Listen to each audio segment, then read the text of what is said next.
बघा, change the voice या प्रकारातला एक प्रश्न आताच ग्रुपमध्ये विचारला की सर चेंज द व्हॉइसच्या प्रकारातलं एखादं सेंटेन्स दाखवा. म्हणून हे वाक्य तुम्हाला दाखवतो मी शॉर्टबट शीट मध्ये. आय ईट अ मँगो हे ऍक्टिव्ह व्हॉइस आहे.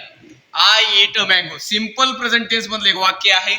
या वाक्याचं तुम्ही सगळ्यात पहिलं identify the which types of structure. या वाक्याचं स्ट्रक्चर कोणतं आहे तर बघा, आय जो आहे हा कर्ता आहे, डूअर आहे, म्हणजेच काय हा सब्जेक्ट. यातला जो इट आहे तो काय आहे क्रियापद, आणि उरलेलं वाक्य आहे काय आहे ते ऑब्जेक्ट. म्हणजे एस व्ही ओ आपलं स्ट्रक्चर झालं एस प्लस व्ही प्लस ओ.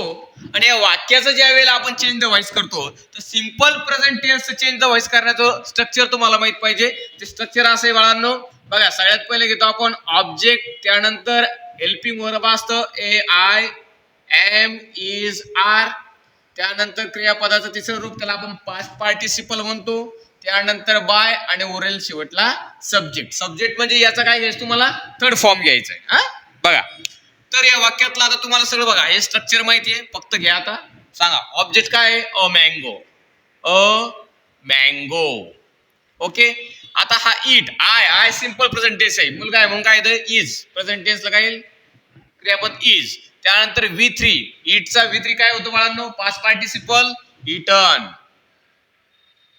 नंतर जॉईन करायचा बाय. या ठिकाणी आय आहे, आयचा थर्ड पर्सन काय होतो मी. सो हे झालं आपला answer, a mango is eaten by me. Okay then तर असं जे गणित तुम्ही सोडवा. मी एक सम देतो बघा. The cow at the corn हे तुम्ही सोडवा.